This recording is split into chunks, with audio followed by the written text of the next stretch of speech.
3 BHK 250 square yard ને આગળ તમને પર્સનલ ફ્લોર મળી જાય છે. ઈસ્ટ વેસ્ટ એન્ટ્રી રહેવાની છે. વેસ્ટિબ્યુલ અહીંયા આવી જાય છે. 20x11 નો તમારો હ્યુજ લિવિંગ સેક્શન છે. અહીંયા આગળ તમને 11x5.5 ની સાઈઝની પ્રોપર સિટિંગ બાલ્કની, તમે 2 સીટર સ્વિંગ મૂકી શકો એવી.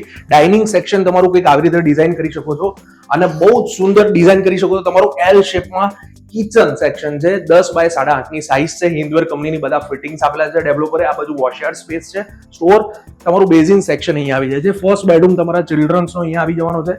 કોમન વોશરૂમ આ બાજુ આવી જાય છે. સેમી માસ્ટર બેડરૂમ તમને અહીંયા મળી જાય છે. અને આ છે તમારો એકદમ સ્પેશિયસ માસ્ટર બેડરૂમ, જેની સાઈઝ છે 16x10 ની, with attach washroom, living, balcony, first bedroom અને માસ્ટર બેડરૂમ એક જ વ્યૂમાં આવે છે. ગાર્ડન વ્યૂ લો છો તો ગાર્ડન વ્યૂ, રોડ વ્યૂ લો તો રોડ વ્યૂ. 104 ફ્લેટ્સ છે. દિવાળી સ્કાઈસ પ્રોજેક્ટનું નામ છે. આ દિવાળી 2025 જેનું પોઝેશન છે. જો તમે એસબી રિંગ રોડ ટચ કે વૈષ્ણોદેવી એરિયાની અંદર 250 સ્ક્વેર યાર્ડ અને કાર્પેટ એરિયા સારો જોઈતો હોય ને તો આજે સાઇટ વિઝિટ પ્લાન કરો. મારું નામ છે વૃંદન ખત્રી. પ્રોપર્ટીની બધી ડિટેલ નીચે ડિસ્ક્રિપ્શન સેક્શનમાં આપેલી છે. કોલ કરો અને સાઇટ વિઝિટ પ્લાન કરો. પ્રોપર્ટીની ડિટેલ તમને મળી જવાની છે. પ્રોપર્ટીની કોસ્ટ થાય છે 1.5 કરોડ થેન્ક યુ.